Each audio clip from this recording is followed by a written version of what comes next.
And we are ready. All right. Well, good morning, everybody. It is Friday, June 25. And as usual, the slaughterhouse of failure is not in my destiny. I will persist until I succeed. Ogmandino. I'd like to actually give a shout out to start with to Dr. Tears, Dr. Mancy, Kent Nelson for the educational call on Wednesday.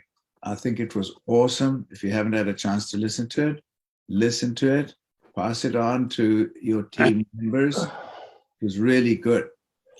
Dan, you agree? I absolutely agree. It was probably one of the best ones I've seen in quite some time. And I think it's going to be very useful for all of us moving forward. Yeah, I agree. I think everybody should see it and pass it on to. In fact, it's getting better and better, very polished, and it flowed very well, and it was excellent. Just very good. Thank you. So today, what we're going to do is we're going to talk about objections. And we're going to do various things. We've got a whole bunch of objections that people normally come up with, but we're going to, Dan and I are going to kind of knock one or two around, and then we're going to pick on somebody to opine and to chime in and so on. So the first one I think that I'd like to say is that, Dan, I don't think I want to join your company, Newskin, because I've seen it's risky. I saw some lawsuits there. I mean, the company's got lawsuits. I don't know if I want to join this. So what are you going to say?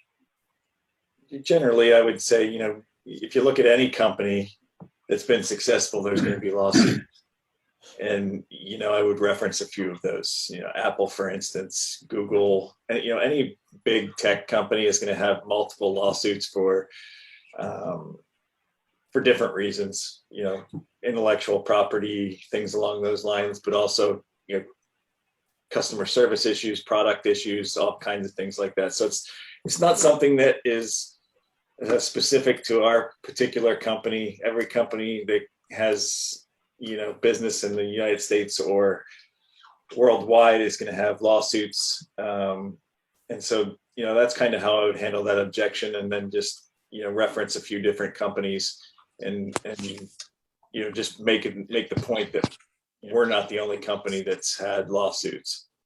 And then, if they would get into something specific like China, there was a lawsuit in China, there was a lawsuit out of Michigan.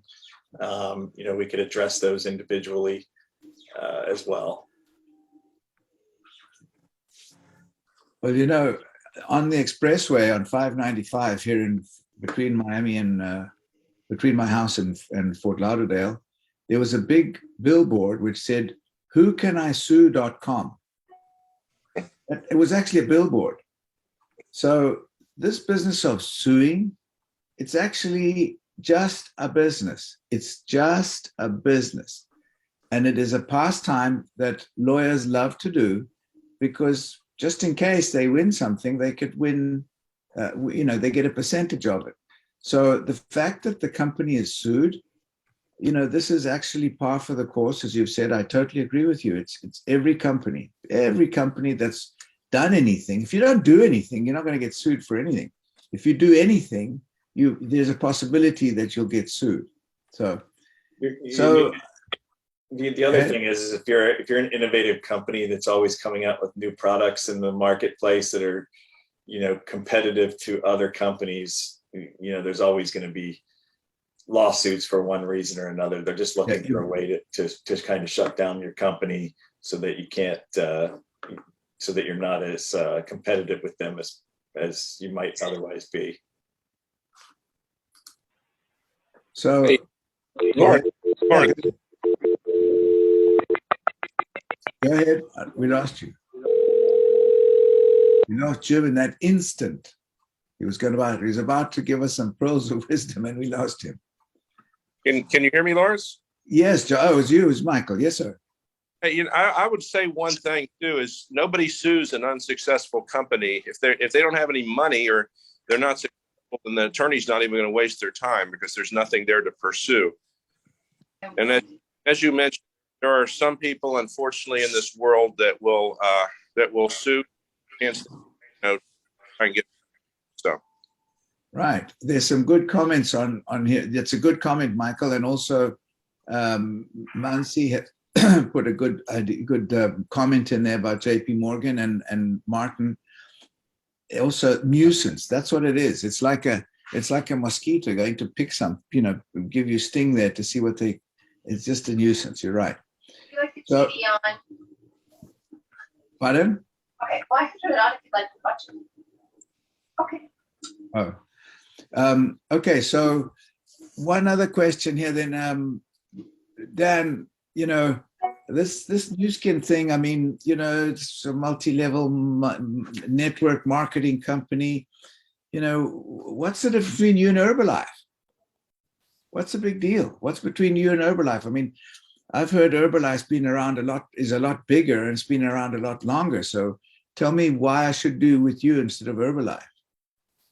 The things that I like about Nu Skin Pharmanex in particular are the scientific research engine that they have. They have over 80 scientists working full-time for the company. 36 of them are PhDs in 16 different modalities. I think that's super important because they have the scientific engine to constantly be looking at the latest data that's coming out on the different ingredients that they're using in their products.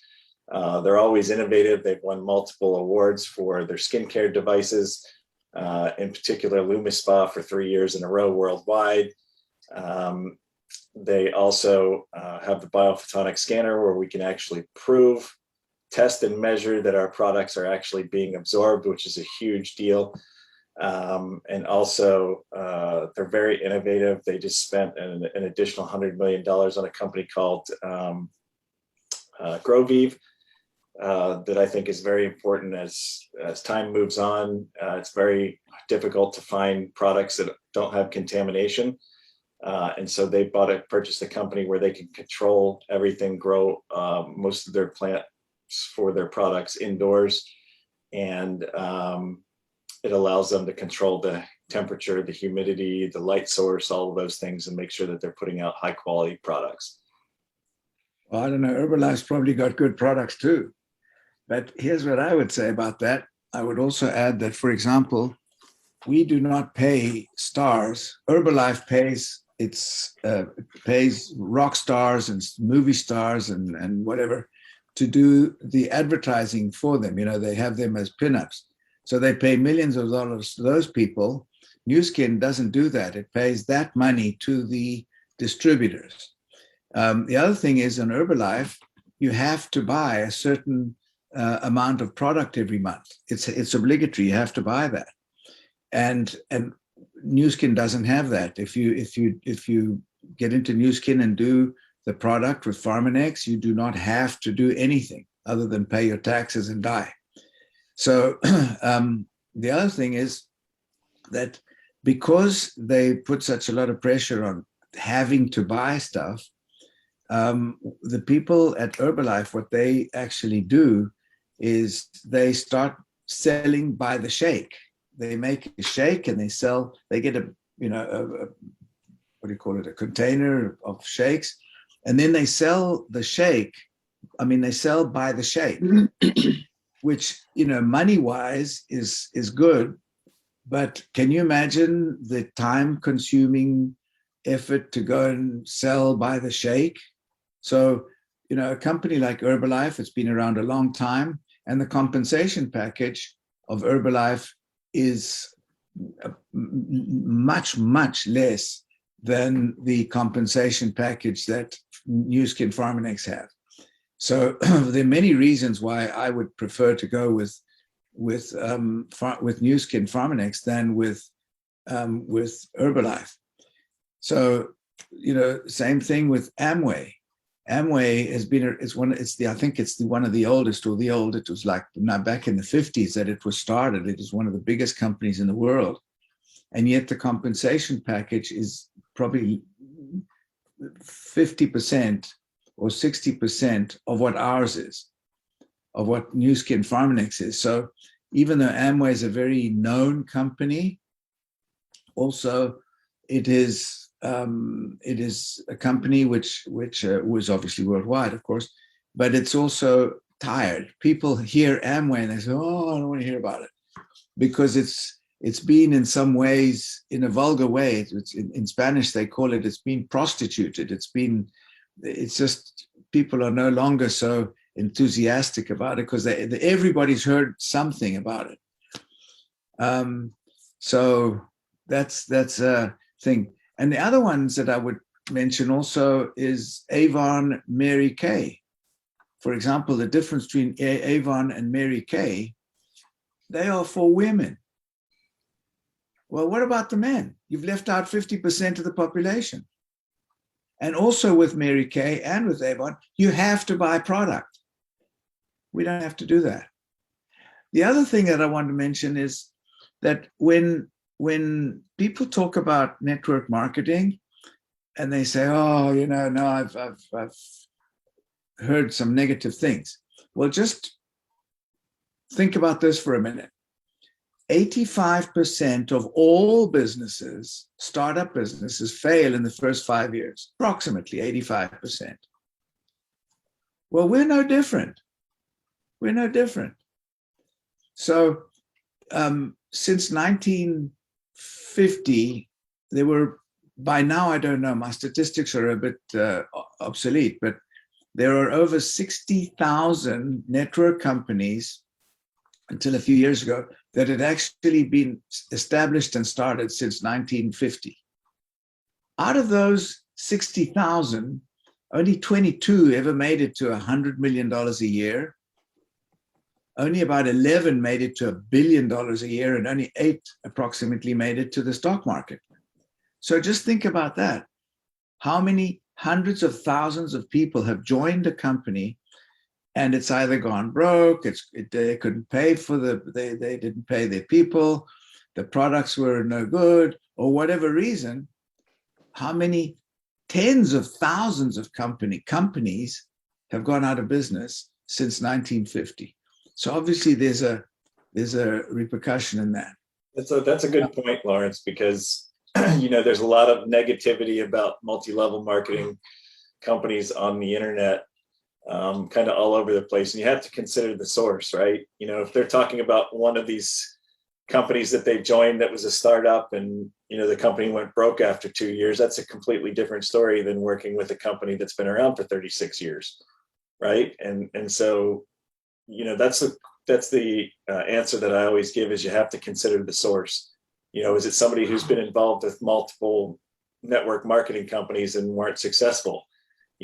Then is that a company issue, or is that a person, a person issue? Or do they just not have the work ethic? Do they not know how to market? Do they not know how to network? So you have to really consider the source when you get these kinds of negativity on the internet. I personally don't look at any of it. And kind of the reason that Lawrence and I came up with this topic for this week was I had an objection from an optometric practice this week. They actually purchased their scanner back in December and then went through some renovations in their practice and didn't just this week we got around to training them. So it's been about 6 months, and he talked to his staff. His staff was on the training call, and then the next day he sends me a text message and says, I'm really worried about these reviews. My staff found all these negative reviews about New Skin Pharmanex and their customer service, and I'm not sure if my staff wants to do this. And so, that's another case of consider the source. Where is that information coming from? Was that specific? Were those negative reviews during the pandemic when every company was having issues with getting product availability, customer service issues, things along those lines? Was it before that? Where is it? What website was it on? Is it on a website of somebody from a competitive company started and is just posting negative reviews? And so, I think we've all dealt with this. One of the biggest things that I see on a monthly basis is the staff always comes up with objections for why they don't want to do additional And work. that's one of the 100%. That's why whenever we establish a scanner in a particular practice or an office or a spa or a gym or wherever, it is vitally important to establish a solid foundation so that the building won't fall. By solid foundation, I mean training of the staff so that they are absolutely confident in being able to answer questions. They don't need to answer a bunch of questions, but at least in their own minds, if they know that they have something that's really worthwhile, they won't vacillate in recommending something.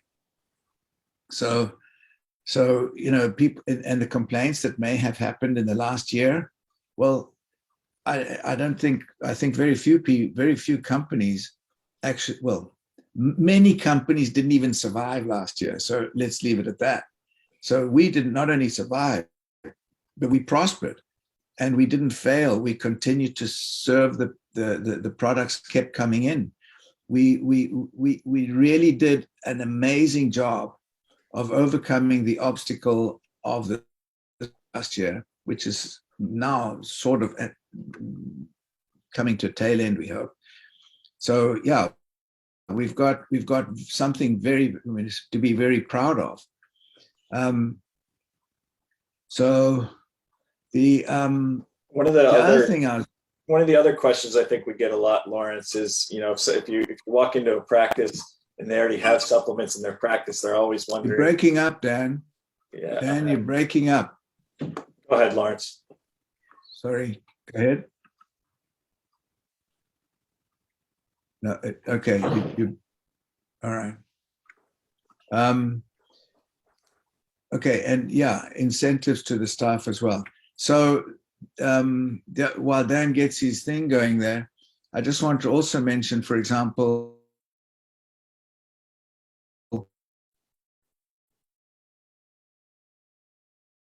their weight management program for years and years and years. And they've also had a collagen product, which has been very, very successful. And collagen seems to be the buzzword now.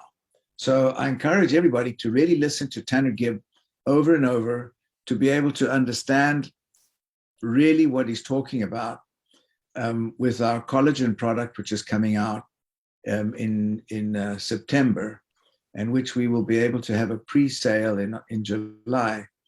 And this is important because when we compare the last big rollout, which was TR90, I mean, and youth, in TR90, I remember we sold $560 million in one day worldwide, no advertising.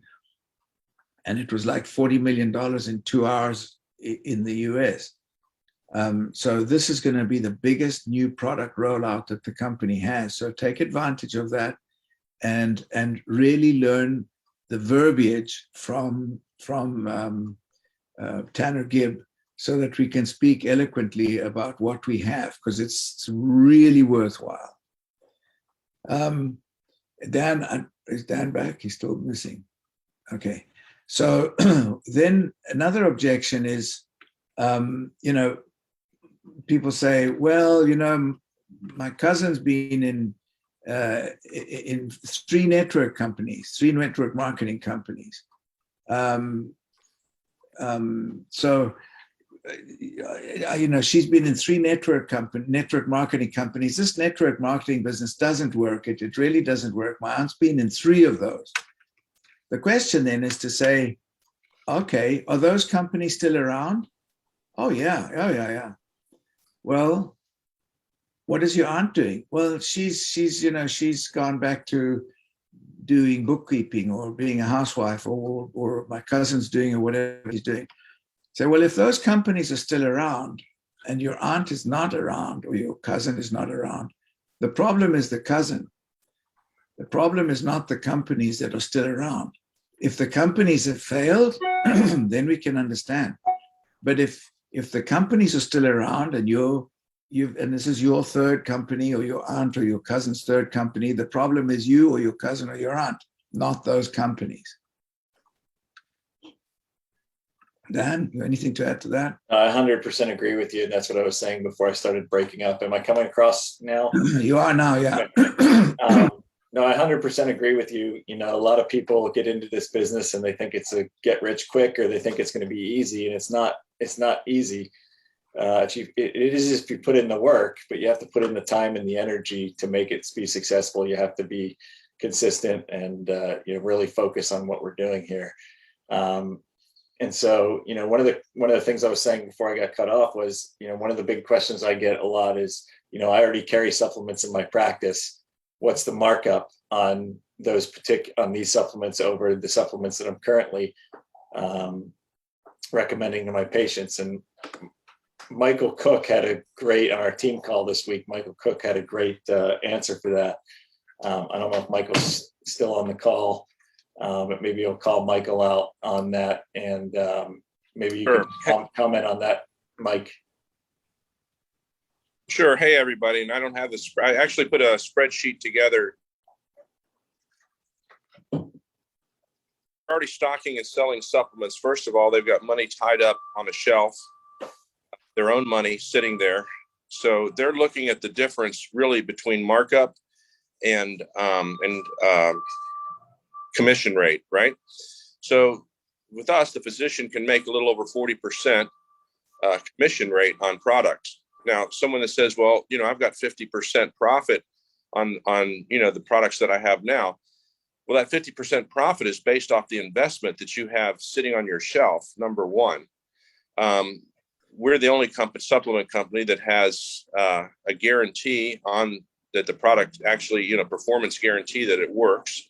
The other company doesn't.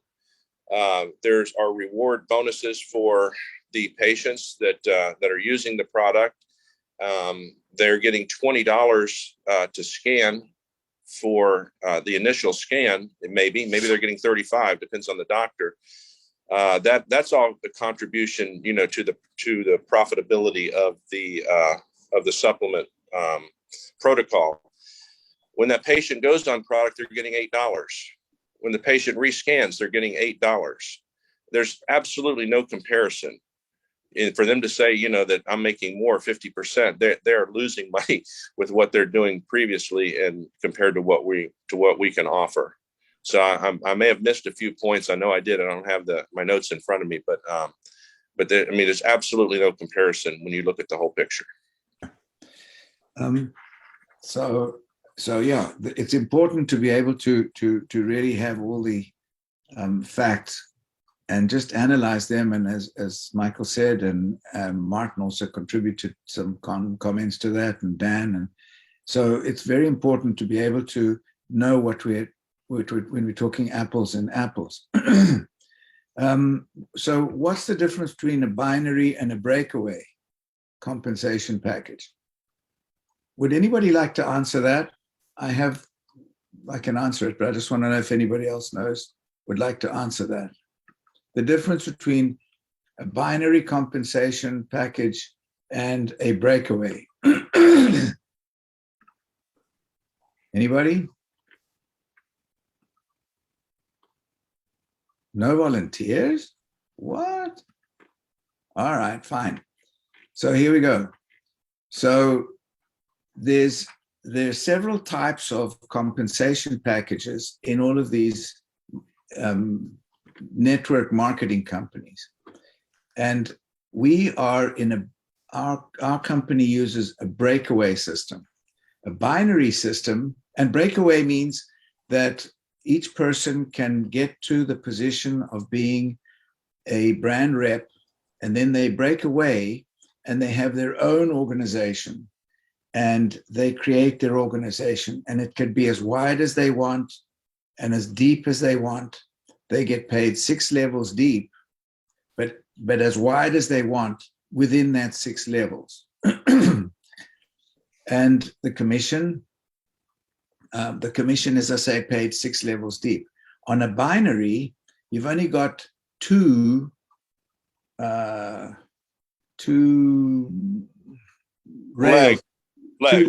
two legs. And usually they pay on the weakest link. So you've got to work your tail off on the weakest guy, which is completely irrational. Why would you spend all your time pushing along a rope when the other guy is going like gangbusters? So the compensation package for Breakaway compared to binary, if somebody says binary, I just say, look, well, there's no talk, there's no discussion. I mean, this is what it is. You make your own conclusion. So the compensation package of a Breakaway, which is what we have, is actually by far the most remunerative out of all of the, as a system, out of all of the systems there are for network marketing. How can I trust your company? Well, we've been around for 36 years, 5A1 rated on the stock market. You can't BS the Securities and Exchange. You know, you can check out everything. In fact, please check out everything I tell you, because I might be lying to you. I might be telling you something's not true. Check it out. How does your company back up its claims? Well, but by the way, I'm just going through for time, just quickly, and if anybody wants to chime in, please do so. How long has your company been around? Does your company back up its claims? Well, we spend $100 million in a device which will validate what the healthcare professional should know about nutrition. Why would we spend that? To differentiate ourselves from everybody else and to be able to science-based test, measure, and guarantee that our products work. So, Lawrence, anybody on that, please? Yeah, go ahead. Yeah, Lawrence, I just want to comment on one of the things. Talked about our company prospering in the last year, and my business and a lot of the people on my team's business have certainly prospered. But there absolutely were some challenges in every industry, and our company was not without some challenges, and it had to do with the supply chain. And there were a few weeks where, you know, there were one or two products here or there that were out of stock. Why? Well, if you think about LifePak, how many ingredients are in that? Really, hundreds, right? The process of all, you know, of everything. Now we've got to get those ingredients sourced from around the world and prepare the product. So we had a supply chain issue. This comes back to what you just said. The company has a 5A1 rating on the stock market. Well, a lot of that is, I think a big reason for that is we've never carried debt. We paid cash for everything. And when we were challenged with the supply chain issue, what did we do? We bought the supply chain so that we could manage it better. And within a few weeks, everything's back in stock and we're back up running again. And that's the strength of a company that's traded on the New York Stock Exchange with that 5A1 rating. That carries a lot of weight with me. And another thing that Martin commented on, I'm going to say it in case somebody didn't read the comments, is who's in charge of the practice, right? The physician and or the office manager. And when they make a decision to implement something for the benefit of their patients and their practice, it's the staff's job to fall in line with, you know, what the leaders in that organization want to do. And I've seen this before in another organization like this, where the physician just, you know, was wishy-washy, and they understood and believed everything, but the staff they didn't care what he said. So, you know, and that didn't carry over just into our product. I'm sure that carries throughout the whole practice, and it's a shame.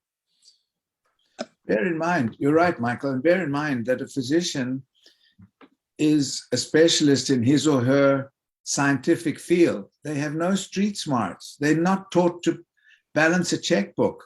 They've not taught to make a budget. They're not taught to make a plan of action business-wise. They're not taught anything other than their medical background, you know. So the doctors are actually vulnerable because they put up a practice and then wait for people to come, and then they will diagnose a patient and give them a recommendation. But as far as how to manage a practice, man, a lot of them have trial and error. There's no school for that. There's no school to say, you know, what's going to happen, where you're going to get your insurance, your if something happens with the lighting or the flooring, or your how you're going to do your payroll, all these kind of things. They're not taught that. So we become doctors for the doctors, a financial doctor for the doctor. And this is what becomes important. And that's why we must be confident of how we speak to the doctor, because they know a hell of a lot more than we'll ever know about their field.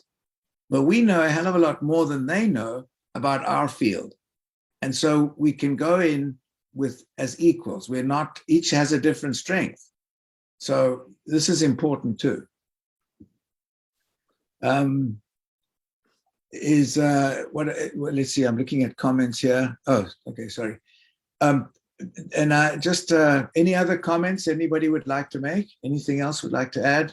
Martin, Mike, Jim, anybody? No? Okay.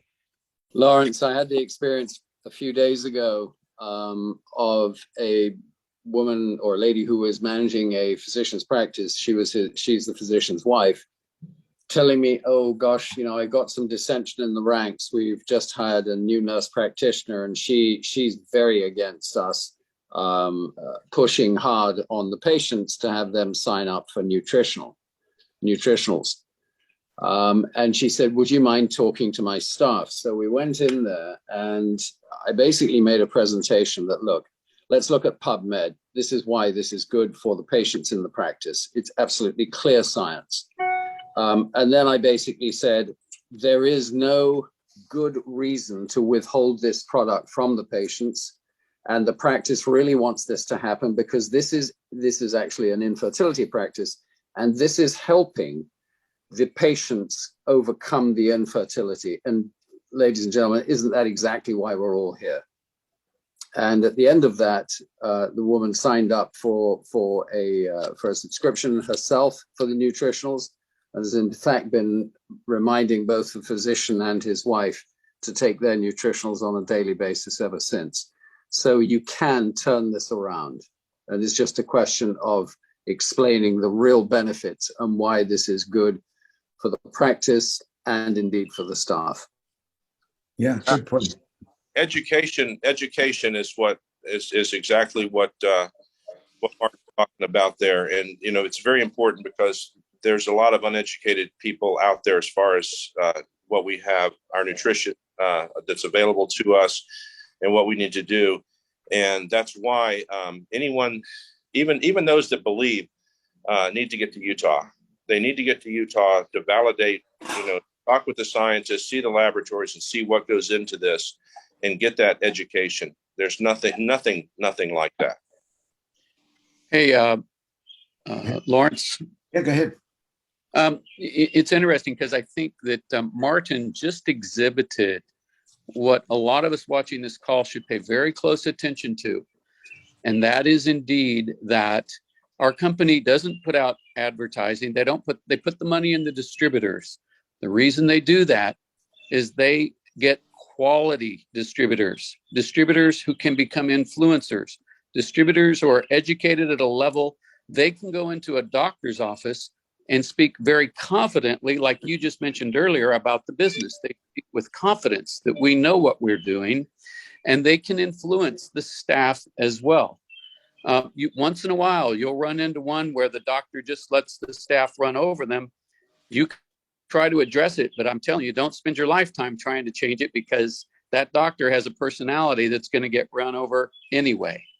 And so the reason the business will thrive is because each of us takes the full responsibility of getting extremely knowledgeable, so that we walk in with the confidence to help sway all the uncertainties that exist out there in these offices. It's called exercising leadership. That's right. Yes. And actually, you just hit a point there. Think about it. The doctors, generally speaking, a doctor is there to be compassionate and to help the patient and to play nice. And he's not, or she's not used to having some, aggressive office manager going to come and clash with him. So they kind of may not, they let the tail wag the dog. And that is a big problem. So when we see that, the way to get the tail to wag the dog in a more friendly way is to highlight the incentives that the tail can get from the business that we're offering, because the incentives are actually very, very good. And an extra $200, $300, $400, $500 a month for anybody doing an hour's work a day is actually pretty interesting. And that is something that Jim Rohn actually talks about. People will focus on that extra $500 a month, even though their salary is much higher, but the excitement of that little extra money makes it interesting. Yeah, Or it's it's amazing. like training a dog. If you want to train a dog well, you carry a pocket full of treats. And in this Yeah. case, it's $5 out of the scan. Yes. Amazing how a little Exactly that. money in their pocket will diminish a lot of these objections. That's true. Yep. I just wanted to also, by the way, strongly recommend that people watch on Netflix The Bleeding Edge. Please watch that, The Bleeding Edge on Netflix. I guarantee you will not be let down. And that is directly something that has to do with our industry, The Bleeding Edge. And the other one, which is more just a heart thing, which I think we should all be aware of, is called Seascape. Seascape, like, Seascape. SEA. SEA-scape, yeah, Seascape. Is it Seascape or Seaspiracy? Oh, I beg your pardon. Seaspiracy. Thank you, Dan. Seaspiracy. Seaspiracy. You're quite right. Damn it. So sorry. Yes. Thank you, Dan. This is teamwork, man. You see? Yeah. Seaspiracy. And the other one is The bleeding. The Bleeding Edge. Those are just two, but there's a whole list, but I don't want to bore you with those. I mean, overwhelm you. Please spend the time and watch those two. Because this is all, one of them is personal, for us, for our personal knowledge and growth. And the other one is also to know to give us strength in what we're talking about in our business. Okay, anybody else got anything they want to add or anything else to contribute? Not. Thank you so much, everybody. Dan, Martin, Jim, Michael, for your contributions. And everybody else for being on the call. Don't forget Monday, Wednesday, Friday. Again, a shout out. Re-look at Mansi, Dr. Mansi Shaw and Dr. Tierce and Kent's call from Wednesday. Please look at it again and get well with that. Go ahead, Martin. I just saw a comment in the chat, which is an interesting one from Bonnie, saying, I feel the doctor would be amenable to hearing about the scanner/nutraceuticals, but it's very hard to get past the office manager. I agree with that if you're cold calling. What I found is helpful is when I scan a physician, at the end of the conversation, just as I'm wrapping up working with the iPad, I say, what's a good number where I can text your result? And that gets the cell phone number, and that circumvents the window witch. I'd also like to thank you. I think that's excellent, Martin. I'd also like to say that in my case, when I go and see, if I do a cold call or I go and see a doctor, I don't even look at the doctor. I don't even talk about the doctor. I make it all about the pit bull in the front office. And I was corrected. She's no longer a pit bull, or he's no longer a pit bull. It's the ice angel. So, I make it all about them. And then when I've got them kind of understanding what it is, give me your hand, put it on here, 30 seconds. And then I say, who else in here would you like to scan? Who smokes? Who's really healthy? Have you got a vegan in here? Yeah, I've got Mary. Have you got a smoker? Yeah, John. And then it starts a game. And doc, you got to come and check this. So I go, from that way as well. Just saying. Brilliant. Just saying. Okay. Thanks, everybody. Blessings to you all. And finish the month strong. We still got, several days to be able to place a couple more scanners and get a few more executive brand reps this month. 2,000 points underneath one of the, if somebody that is not yet a brand rep, they get 2,000 points, they will become a brand rep. So pay attention to that. Why is that important? Because then you've got 5 codes for the collagen, and each 5 codes is 3 months of supply at $99 each, per code. So it's time to really start making hay while the sun is shining brightly. Thanks, everybody. Blessing. Everybody. Have a good weekend. Okay. Thank you, guys. so Thanks, much. Lawrence. Thank you. Have a good day. I love Have a the good weekend. mindset of Ice Angel versus Bulldog. So thank you for that. Yeah, Rottweiler is a bit tough, but yeah, Ice Angel. And you melt them with the warmth of your personality. Yes, I love it so much. Thanks, guys. Have a fan-freaking-tastic Friday. Be well. Freaking fantastic. Thank you.